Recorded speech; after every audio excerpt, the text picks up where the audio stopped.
नमस्कार, उत्तराखंड समाचार में आपका स्वागत है। मैं देवेंद्र प्रसाद। सबसे पहले मुख्य समाचार। आज से शुरू हुआ 3 दिवसीय इंडिया ग्लोबल वीक उद्घाटन भाषण में प्रधानमंत्री नरेंद्र मोदी ने कहा, विश्व के पुनरुद्धार में भारत की प्रमुख भूमिका। देश में कोविड-19 से स्वस्थ होने की दर हुई लगभग 62%। केंद्रीय स्वास्थ्य मंत्रालय ने बताया 2 भारतीय कंपनियां जल्द ही कोरोना वैक्सीन का क्लिनिकल ट्रायल करेंगी शुरू। 15 जुलाई से देहरादून से बेंगलुरु और हैदराबाद के लिए हवाई सेवा होगी शुरू। दूसरे राज्यों से पर्यटकों को आने की मिली अनुमति, दिखानी होगी कोविड-19 नेगेटिव होने की रिपोर्ट। और मुख्यमंत्री त्रिवेंद्र सिंह रावत ने सभी विभागों को 15 दिन में आजीविका से जुड़ी योजनाएं बनाने के दिए निर्देश। ग्रामीण क्षेत्रों में मनरेगा का 35% तक बजट आजीविका बढ़ाने में होगा इस्तेमाल। अब खबरें विस्तार से। आज से 3 दिवसीय इंडिया ग्लोबल वीक 2020 का शुभारंभ हुआ है। इस आयोजन में विश्व भर के 30 देशों से 5000 भागीदार शामिल हो रहे हैं। प्रधानमंत्री नरेंद्र मोदी ने इंडिया ग्लोबल वीक 2020 में उद्घाटन भाषण दिया। उन्होंने कहा कि वैश्विक पुनरुद्धार में हमारा देश अग्रणी भूमिका निभा रहा है। कोविड-19 महामारी से निपटने के लिए प्रभावी तरीके अपनाए गए हैं, साथ ही लोगों के कल्याण के लिए कई कदम उठाए गए हैं। उन्होंने कहा कि ये एक ऐसा भारत है जो विकास के लिए मानव केंद्रित दृष्टिकोण अपना रहा है। Time of a pandemic we have provided relief to our citizens and undertaken deep structural reforms. We are making the economy more productive, investment friendly and competitive. Our relief package has been smart and targeted to provide the most poor with the most help.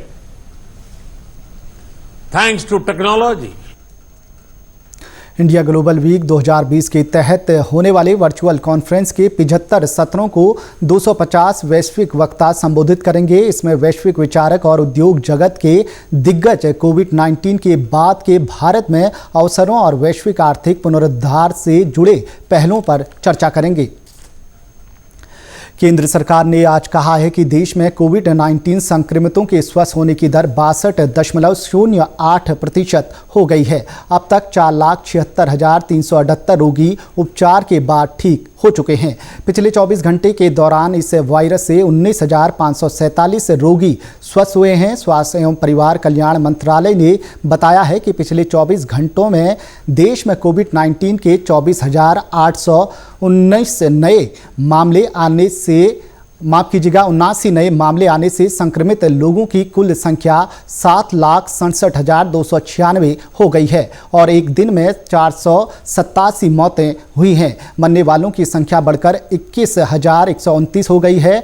2,69,789 लोगों का इलाज चल रहा है। इस बीच भारतीय आयुर्विज्ञान अनुसंधान परिषद ICMR की अधिकारी ने बताया कि पिछले 24 घंटे में देश की विभिन्न प्रयोगशालाओं में 2,67,061 नमूनों की जांच की गई है, जो अब तक की सबसे अधिक है।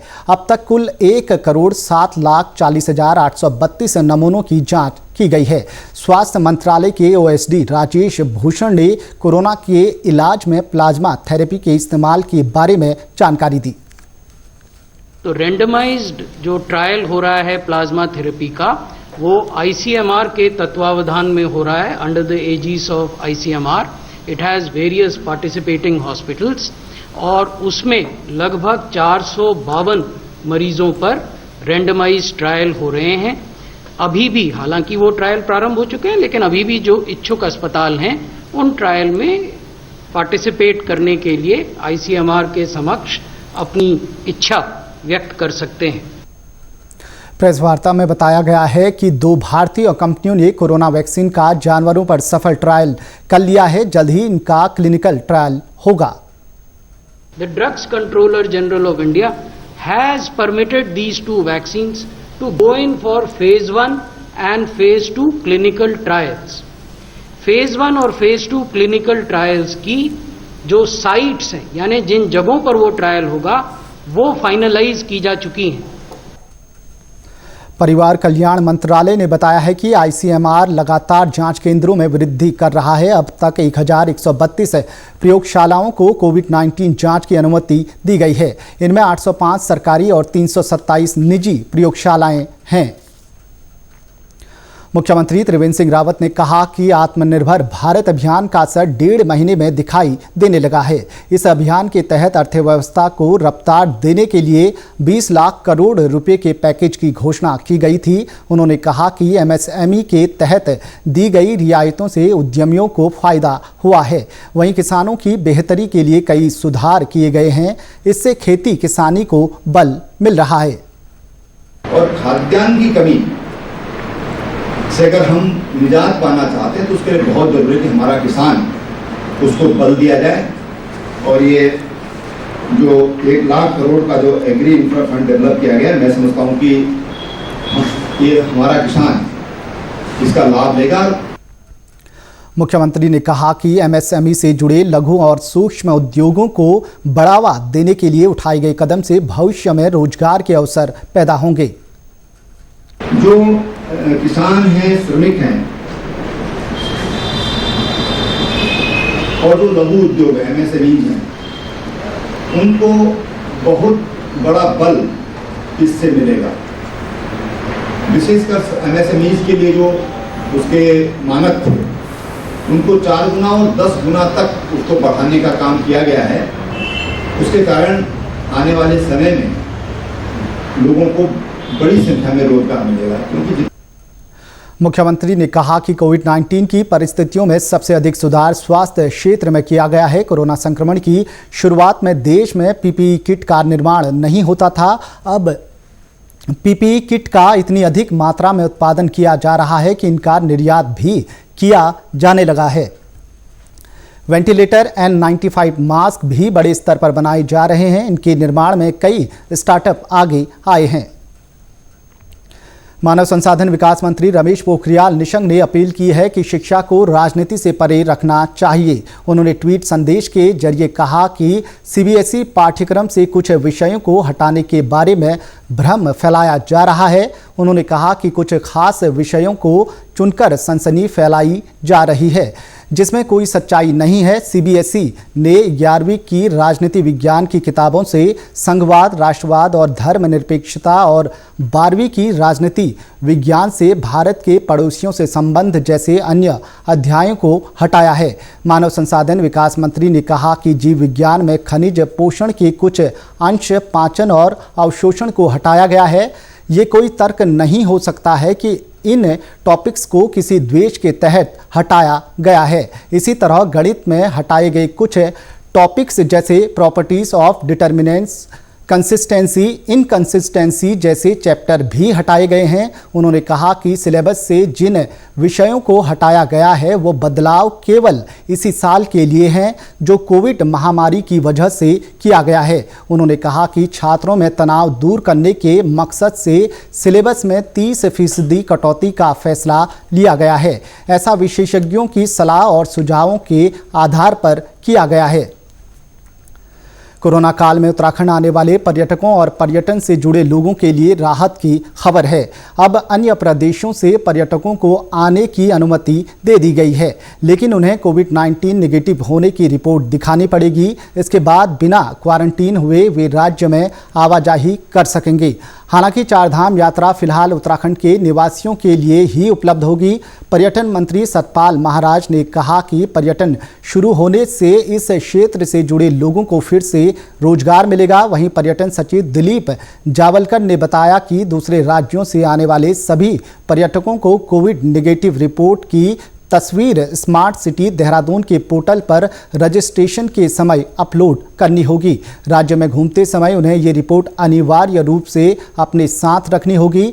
जिन पर्यटकों ने कोविड-19 टेस्ट नहीं कराया है वे न्यूनतम 7 दिन के होटल बुकिंग करवाने पर ही राज्य में प्रवेश कर सकेंगे।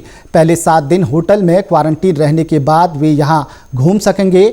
होटलों को भी ये सुनिश्चित करने के निर्देश दिए गए हैं कि 7 दिन से कम बुकिंग करने वाले मेहमानों ने आईसीएमआर अधिकृत प्रयोगशाला से RT-PCR टेस्ट पिछले 72 घंटों में करवाया हो और उनका कोविड-19 टेस्ट निगेटिव हो। इसके अलावा राज्य के लोगों को कहीं भी आने जाने की छूट होगी, लेकिन उन्हें भी स्मार्ट सिटी पोर्टल पर रजिस्ट्रेशन करवाना होगा।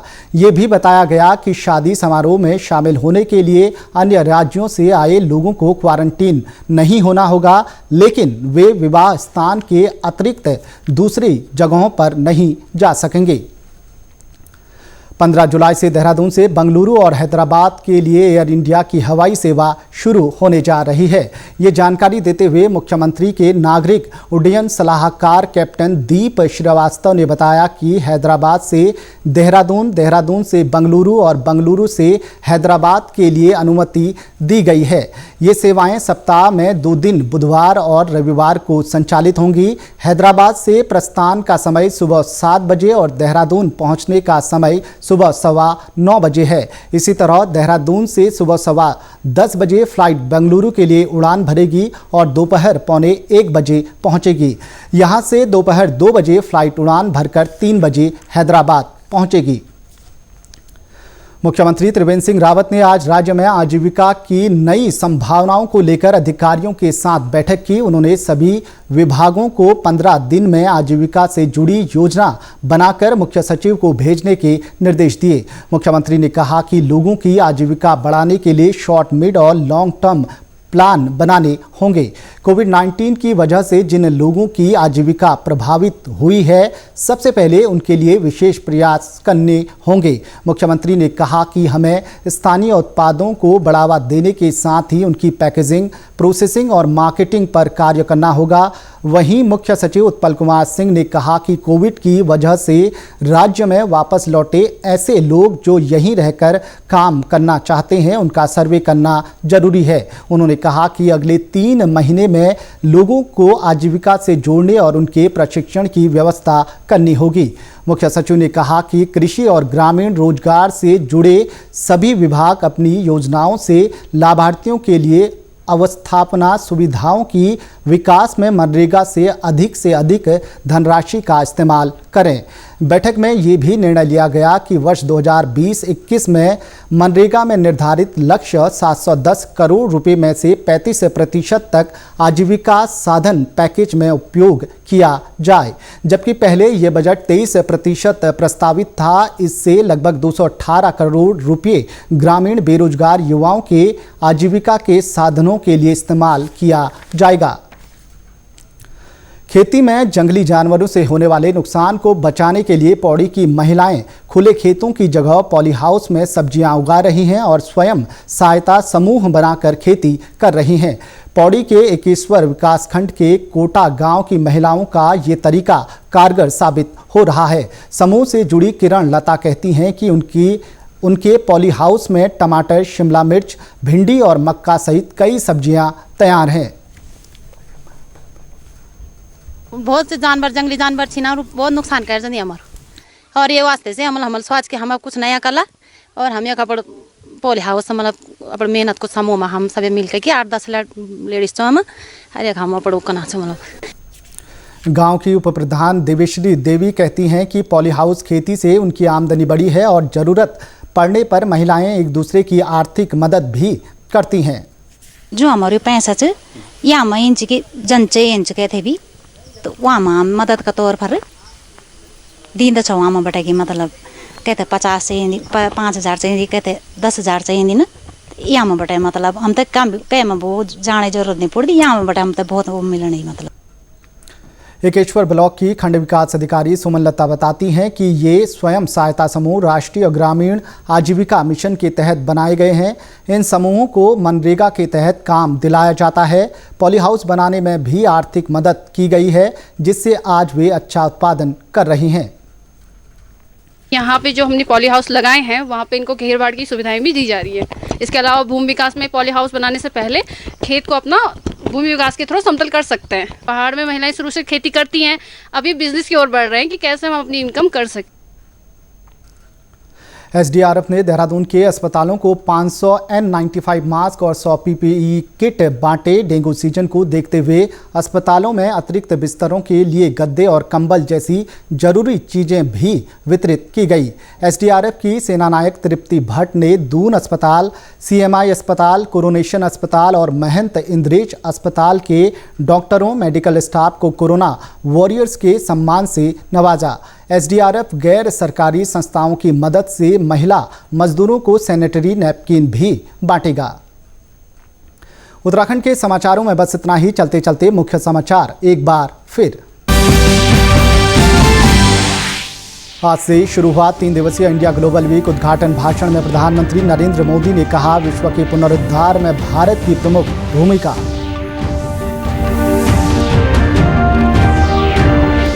देश में कोविड-19 से स्वस्थ होने की दर हुई लगभग 62%। केंद्रीय स्वास्थ्य मंत्रालय ने बताया 2 भारतीय कंपनियां जल्द ही कोरोना वैक्सीन का क्लिनिकल ट्रायल करेंगी शुरू। 15 जुलाई से देहरादून से बेंगलुरु और हैदराबाद के लिए हवाई सेवा होगी शुरू। दूसरे राज्यों से पर्यटकों को आने की मिली अनुमति, दिखानी होगी कोविड-19 नेगेटिव होने की रिपोर्ट। और मुख्यमंत्री त्रिवेंद्र सिंह रावत ने सभी विभागों को 15 दिन में आजीविका से जुड़ी योजनाएं बनाने के दिए निर्देश। ग्रामीण क्षेत्रों में मनरेगा का 35% तक बजट आजीविका बढ़ाने में होगा इस्तेमाल। इसी के साथ समाचार समाप्त हुए। नमस्कार।